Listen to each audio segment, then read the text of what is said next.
The flight attendant set a napkin on my tray table, her hands trembling visibly. Scrawled in rushed handwriting were the words, "Pretend you're unwell. Exit this aircraft immediately." I looked up at her, completely bewildered. Her eyes weren't showing irritation or confusion. They were filled with absolute terror and urgency. She leaned in closer and whispered desperately, "Please, I'm begging you to trust me." At that moment, I questioned whether this was an elaborate prank, a bizarre mistake, or something genuinely life-threatening. But what unfolded just 2 hours later confirmed one undeniable truth. Her warning wasn't merely real. It was the sole reason I'm alive to tell this story today. Before we go further, make sure you subscribe to the channel and drop a comment about where you're watching from. This story could happen to anyone, anywhere. My name is Maya Reeves. I'm a 30-year-old emergency room nurse who has witnessed more human tragedy than most people experience in a lifetime. I've comforted dying patients in their final moments and consoled devastated families in hospital corridors. After months of relentless shifts and emotional exhaustion, I decided to take a brief vacation and surprise my father in Boston. He had recently recovered from major surgery, and he kept telling me that hearing my voice was accelerating his recovery. I couldn't wait to see his expression when I arrived unannounced. It was an ordinary afternoon at Dallas-Fort Worth International Airport, DFW. Travelers were chatting casually. Children pressed their faces against the terminal glass, watching aircraft taxi across the runway, while business professionals typed away on their devices. I felt exhausted, but content. I whispered a silent prayer of thankfulness because life was finally beginning to feel manageable again. As I boarded the aircraft, I noticed the flight attendants welcoming passengers with rehearsed smiles. But one of them, her name tag read Elena, was distinctly different. She wasn't simply courteous. She was vigilant. Her eyes carefully examined every boarding passenger as though she were committing faces to memory. When our eyes connected, she paused for a brief moment, almost as if she knew me, then quickly averted her gaze. My assigned seat was positioned near the center of the cabin. Across the aisle sat a man wearing a dark grey jacket who appeared unusually restless. He opened the overhead storage compartment multiple times despite not placing anything inside. Beside him, a young man clutched a backpack tightly against his chest, remaining completely silent. Nothing appeared obviously suspicious, but the atmosphere lacked the typical pre-departure energy. There was an underlying tension, like an approaching thunderstorm hidden beneath cloudless skies. I messaged my sister, Nina. "Boarded successfully. Dad has absolutely no clue I'm coming. Get your phone ready to capture his reaction." She responded with enthusiastic emojis and reminded me to bring the special cinnamon rolls from the airport bakery. Everything seemed perfectly normal as I fastened my seatbelt and adjusted my position. Then I noticed Elena again. She moved deliberately down the aisle, appearing to inspect the overhead compartments, but her attention wasn't focused on luggage. She was studying the passengers. She looked genuinely frightened of someone, though I couldn't determine who. As she approached my row, she leaned down as if simply placing a napkin on my tray. She never established eye contact, never altered her neutral expression, then continued walking. I unfolded the napkin carefully. "You are in danger. Pretend you're sick. Get off this plane right now." My mind went completely blank. For a split second, I wondered if this was some kind of elaborate joke. Perhaps someone was recording passenger reactions for a viral video experiment. Perhaps this was a terrible mistake. But when I glanced back at Elena, she had stopped at the galley entrance. She turned slowly and locked eyes directly with me. There was no amusement in her face, no uncertainty, only desperate urgency. My heartbeat accelerated dramatically. I scanned the cabin to see if other passengers had received similar warnings. Everyone appeared calm and relaxed. Nobody else seemed concerned or alarmed. Something dangerous was unfolding, and I was apparently the only passenger being specifically warned. I didn't know what to believe or how to process this information, but one thing became crystal clear. I couldn't dismiss the intensity in her eyes. If you want to discover what happened when I remained seated and why this flight permanently altered my entire existence, stay with me through this journey. Don't forget to subscribe and comment your location below. This is a story that everyone needs to hear. The napkin rested on my lap like an unexploded device, every word replaying endlessly in my mind. You are in danger. Pretend you're sick. Get off this plane immediately. My instincts screamed at me to take action, but rational thinking kept me paralyzed in my seat. I discreetly looked toward Elena, the flight attendant, who stood near the galley with rigid posture and her gaze fixed, not on me, but on two passengers seated 4 rows ahead. Her stance wasn't relaxed. She appeared ready for confrontation, as if anticipating something terrible to happen. I attempted to rationalize the situation. Maybe she delivered the warning to the wrong passenger. Maybe it wasn't even intended for me. But then she turned around once more, and for a fraction of a second, our eyes connected, and I witnessed something that demolished every excuse forming in my thoughts: absolute fear. That wasn't the expression of someone playing games. That was the face of someone desperately trying to prevent a tragedy. I carefully examined the cabin for anything out of place. A man wearing a charcoal hoodie sat completely rigid in a window seat, his hands gripping the armrests as though bracing for collision. Across the aisle, a woman in professional attire kept nervously tapping her foot, glancing toward the cockpit instead of reading her magazine. But what truly unsettled me was the man in the gray jacket positioned near the emergency exit. He wasn't anxious. He was excessively calm, intensely focused. His eyes kept darting toward the cockpit door, then toward Elena, as if awaiting some predetermined signal. I shifted uncomfortably and tried controlling my breathing. There had to be some logical explanation. Perhaps someone aboard was experiencing a medical crisis or psychological emergency. Maybe? Then I observed something that made my stomach drop. The overhead compartments above the first-class section had been secured with bright orange zip ties, something I'd only encountered once during an emergency response training simulation. My nursing background had trained me to assess situations rapidly. Something was fundamentally wrong here. Something was being contained, monitored, or controlled. Before I could fully process the implications, Elena suddenly approached me, pretending to verify my seatbelt. She leaned close, her voice barely a whisper. "Do it immediately. Say you're feeling faint. If you remain on this aircraft, you won't survive the flight." I wanted to speak, to demand explanations, but her expression silenced me. It wasn't fear for her own safety. It was terror for mine.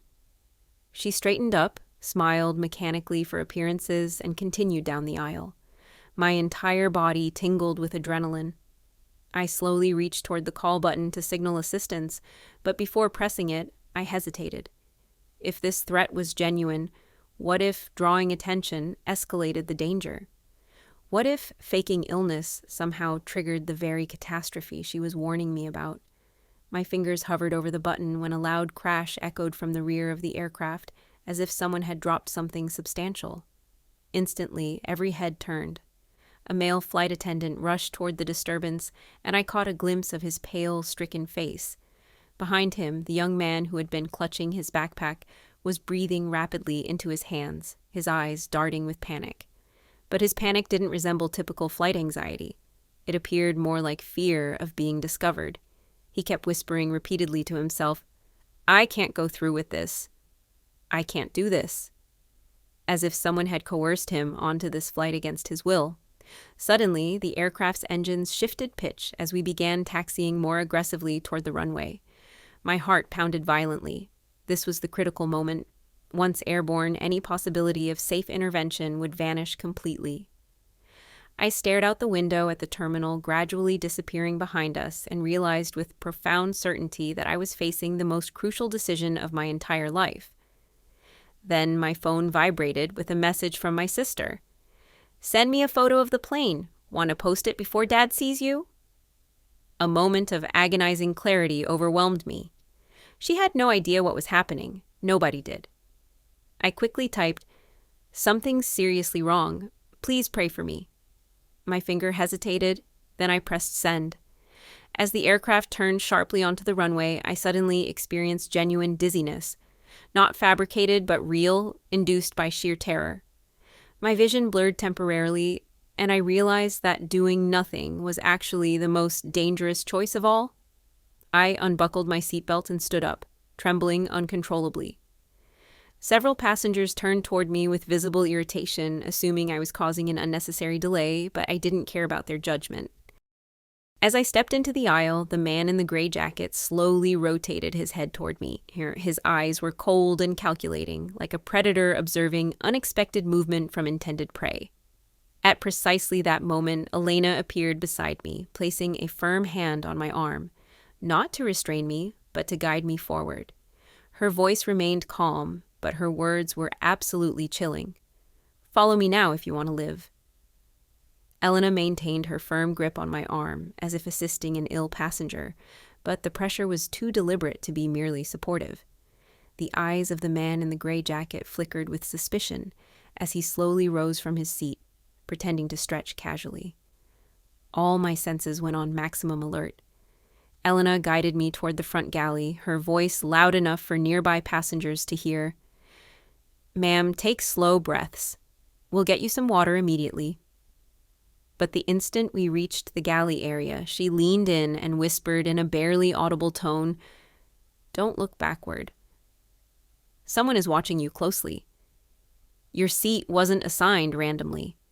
My chest constricted as I collapsed into the jump seat near the exit door. The male flight attendant moved beside her, pretending to retrieve oxygen equipment. Elena's lips barely moved as she continued speaking. "The person targeting that specific seat believes you are someone completely different. If you stay aboard this flight or return to your assigned seat, they will act during cruising altitude." My thoughts raced frantically. How could my seat be the target? This had to be mistaken identity. And if I was occupying a seat intended for another person, who was that seat originally meant for? Elena reached into a storage compartment and subtly slid a small communication device toward her colleague. A silent understanding passed between them. The colleague nodded quickly and walked away with purpose. As the aircraft continued taxiing, I watched Elena's professional composure begin to fracture. Her breathing quickened slightly as she made a call to the cockpit, requesting an immediate return to the gate due to a medical emergency requiring urgent attention. The captain's voice responded with noticeable hesitation, requesting confirmation. That's when I witnessed it. Elena looked over my shoulder, past the privacy curtain, and locked eyes with someone in the cabin. The expression on her face hardened into something resembling resolve mixed with dread. The captain then announced we were experiencing a brief operational delay and would be returning to the gate. The atmosphere transformed instantly. Passengers began complaining loudly with irritation, grumbling about inconvenience. But beneath the surface noise, I detected something deeper, panic from specific individuals whose carefully laid plans were being disrupted. The man in the gray jacket was fully standing now. His calm demeanor had completely evaporated. He glanced toward the cockpit door, then toward me, then toward the overhead compartments, as if mentally calculating every possible angle and option. Behind him, the silent young man gripped his backpack even more tightly, his lips moving rapidly as though reciting prayers. The woman in professional attire pulled out her phone and began typing furiously. Her hands were visibly shaking. Elena positioned herself strategically between me and the aisle, blocking their direct line of sight, as if she anticipated that any sudden movement toward the exit could trigger chaos. "You must choose immediately," she whispered intensely, while maintaining a professional smile for appearances. If you exit this aircraft, your entire life will be completely transformed. But if you stay, you won't receive another opportunity to survive. My heart hammered violently against my rib cage. I thought about my father waiting in Boston, believing I was only hours away from arrival. I thought about my sister, probably laughing in her apartment, planning how to film our family reunion. Then I considered the fact that if Elena was correct, my family would never see me alive again. The aircraft was turning back toward the terminal, but we were still moving. If the threat was desperate enough, they might act before we reached safety. Elena unbuckled her restraint and moved to the intercom. Her voice remained professionally steady, but I detected the slight tremor underlying it as she announced, "Flight attendants, prepare doors for arrival." The engines decelerated noticeably. The runway lights reflected brightly in the windows. Suddenly, the young man stood up abruptly, his face completely drained of color. "I need to leave this plane immediately, please," he said loudly, his voice cracking with genuine terror. A wave of confusion rippled throughout the cabin. It became obvious now, he wasn't the only person who had been warned or threatened. Before anyone else could respond, the man in the gray jacket reached deliberately into his carry-on bag with a purposeful movement. Elena immediately stepped forward, raising her hand sharply in warning. "Sir, please remain seated," she commanded firmly. But he froze mid-motion when he noticed the cockpit door opening and two uniformed air marshals silently entering the aisle from the first-class cabin. That's when the full picture became clear to me. This entire situation was far more complex than one crew member's instincts. There was already an active federal operation in progress, and somehow I had been placed directly at the center of it. As the air marshals moved down the aisle, having been disguised as ordinary passengers until that critical moment, Elena looked directly at me and said softly, but with unmistakable intensity, "You were never the intended target, but now you've become the key witness." My breath caught in my throat. Every nerve in my body understood that this moment represented the dividing line between my former life and whatever uncertain future awaited. I nodded once, decisively. "I want off this plane," I stated clearly, my voice steady despite my trembling hands. That single sentence represented my choice, my decision. Elena exhaled as if she'd been holding her breath throughout this entire ordeal. She stepped aside, signaling the air marshal with a subtle gesture. Elena immediately stepped forward, raising her hand sharply in warning. "Sir, please remain seated," she commanded firmly. But he froze mid-motion when he noticed the cockpit door opening and two uniformed air marshals silently entering the aisle from the first-class cabin. That's when the full picture became clear to me. This entire situation was far more complex than one crew member's instincts. There was already an active federal operation in progress, and somehow I had been placed directly at the center of it.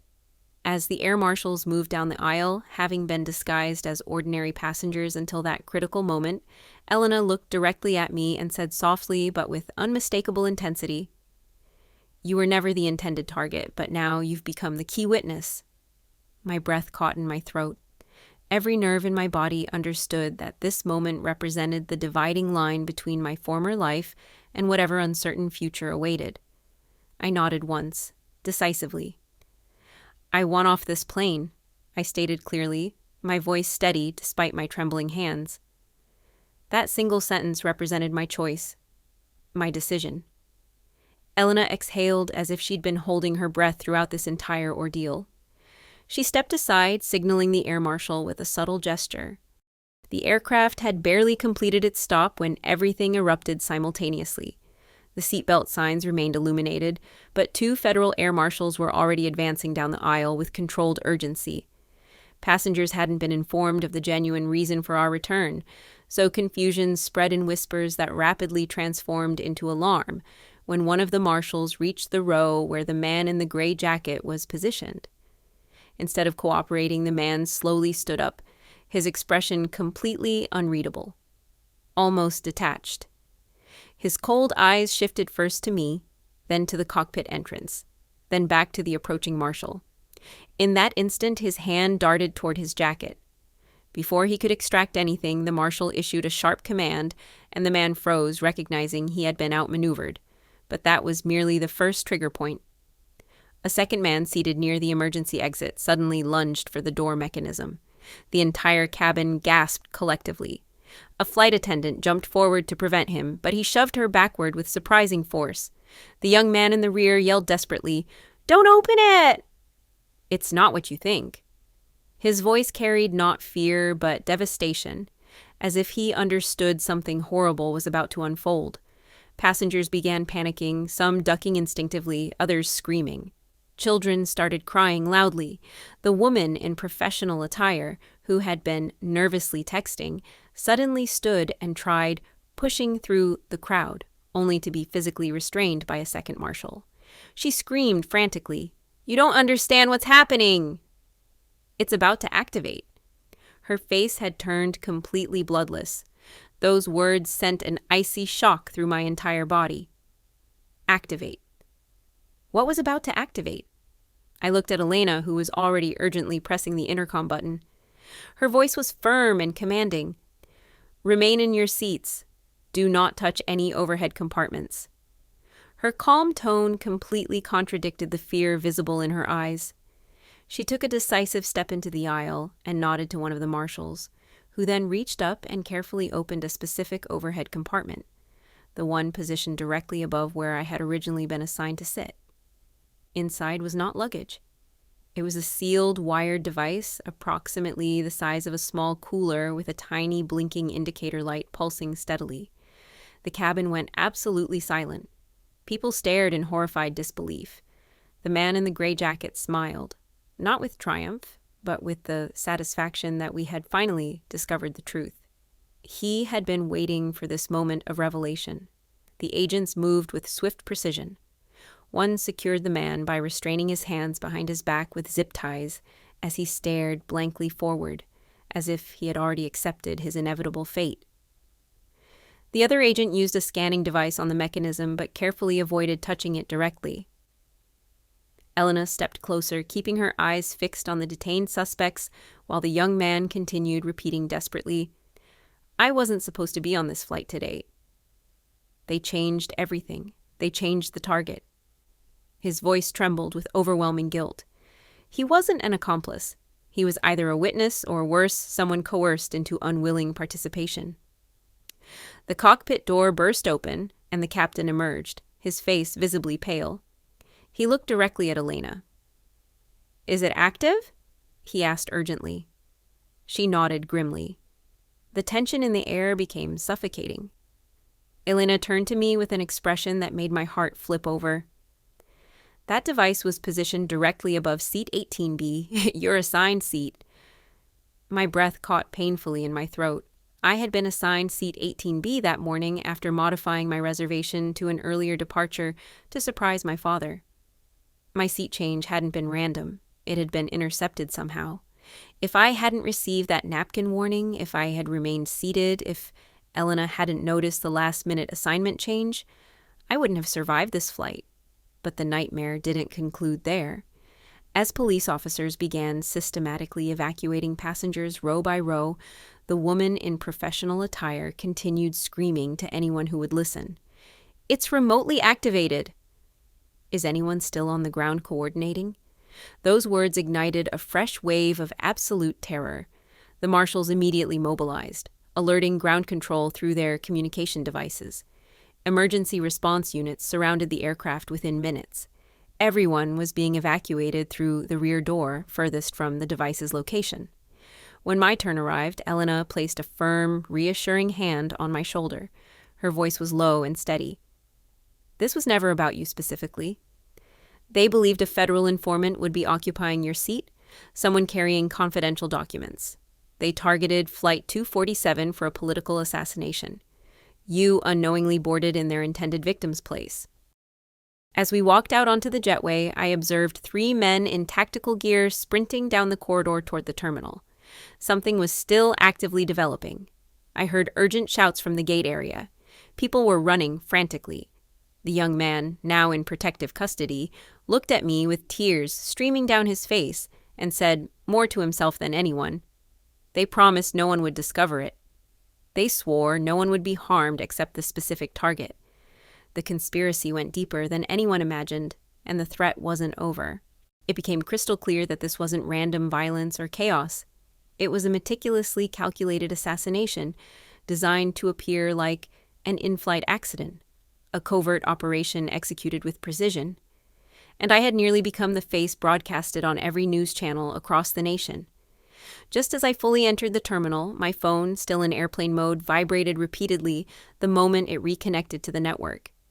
Text messages from my father, my sister, multiple missed calls from unknown numbers flooded my screen. Then a voicemail from a number I didn't recognize appeared. I pressed play with shaking hands. A distorted, electronically altered voice stated, "We know you exited the plane. This isn't finished." That was the precise moment I realized I wasn't simply a survivor. I was now involved in a conflict I never volunteered for, and the people orchestrating this weren't done with me yet. I stood in the terminal surrounded by flashing emergency lights, federal agents conducting interviews, and traumatized passengers. But in that moment, every sound felt distant, as if I were submerged underwater. The voicemail kept repeating in my mind, "This isn't finished." My hands were shaking, not just because of what nearly occurred, but because of the reality that I had unknowingly stepped into something vastly bigger than myself. An agent with a firm but compassionate demeanor approached me and explained they were relocating me to a secure holding area away from public access. She revealed that the suspects were members of a domestic extremist network that had been orchestrating targeted attacks disguised as aviation accidents. They had identified a specific federal whistleblower who was scheduled to travel on this flight under protected identity. That whistleblower had canceled at the last minute without their knowledge. My seat, the one they targeted, was originally reserved for him. That's when it struck me with full force. I was alive not by random chance, but because a woman I had never previously met chose to act on instinct, rather than follow routine procedure. If Elena had ignored her intuition, if she had dismissed the seat change as insignificant, if she had been 1 minute too late, I would have been part of a breaking news tragedy, not a living person sharing my story. As federal agents escorted me away, I walked past families embracing with relief, passengers crying tears of gratitude, and people angrily demanding explanations from airline representatives. Their lives had been disrupted, their travel plans completely ruined, but eventually they would understand. Those inconveniences had saved everyone aboard. I was escorted to a small private interview room where I finally saw Elena again. She no longer wore the serene expression of a flight attendant. She was an undercover federal agent, and that napkin wasn't simply a warning. It was the first critical step in saving hundreds of lives that day. When our eyes met, I broke down, not with fear this time, but with overwhelming gratitude. She walked over and placed a comforting hand on my shoulder. "I need you to understand something," she said gently. "You were never supposed to be in danger, but when I saw the determination in your eyes, I knew you were strong enough to hear the truth and act on it." Her words settled deeply in my heart. Throughout my entire life, I had been the one helping others, patients, families, strangers in crisis. But that day, I had to trust someone else to save me. Over the following hours, I provided my detailed statement. I learned that the young man had been coerced by the extremist network and had subtly attempted to signal his distress by clutching his backpack protectively. The woman in professional attire was actually an undercover agent from another federal branch monitoring the suspects from a different operational angle. Multiple agencies had been tracking this operation for weeks. The decision to abort the flight wasn't random. It was triggered the precise moment Elena slipped me that napkin, because I reacted, because I moved, because I refused to ignore the warning signs. What I initially thought was fear transformed into my greatest protection. What I perceived as panic was actually clarity and awareness. Later that night, I was transported to a secure hotel with federal protection assigned. I lay in bed staring at the ceiling, unable to sleep. My phone continuously buzzed with messages from family and friends who had seen breaking news about a major threat prevented at DFW. My sister finally connected through a protected line, sobbing with relief. My father's voice cracked with emotion when he heard mine speaking. I felt tears streaming down my face as I realized how dangerously close I had come to never hearing their voices again. I expected to feel weak, traumatized, shattered, but instead, I felt something completely unexpected. Purpose. If this had been my final day on Earth, I would have departed without telling the world what I had witnessed, what I had learned, that danger often conceals itself behind ordinary moments, that a single warning can save your life if you're willing to listen. In the days that followed, I cooperated fully with authorities as they dismantled the larger network behind the planned attack. My story was never released with complete details due to ongoing investigations, but what I experienced fundamentally changed the trajectory of my life. I stopped living passively and reactively. I started paying careful attention, not with paranoia or fear, but with heightened awareness. I promised myself I would never again dismiss my instincts or ignore the signals others tried to give me. Today, I share this story because you deserve to know that sometimes your life depends on a choice you never expected to make. You may never receive a napkin with a warning written on it, but you might feel inexplicably uneasy in a situation, notice something unusual, or hear an internal voice telling you to act. Don't ignore it. Your intuition is not panic, it is protection. And sometimes, protection arrives in the form of a stranger desperately begging you to listen. If this story opened your eyes or made you feel grateful to be alive today, make sure to subscribe right now and comment where you're watching from. Your comment might remind someone else to pay attention, and that reminder could save a life. Did you connect with this story, and which city are you listening from? Let's meet in the comments. If you appreciated the story, you can support me by sending a super thanks so I can continue bringing more stories like this. Thank you so much for your incredible support. I'm looking forward to your comments on the story. There's so much more content on my channel. Don't forget to subscribe. See you in the next life story with love and respect.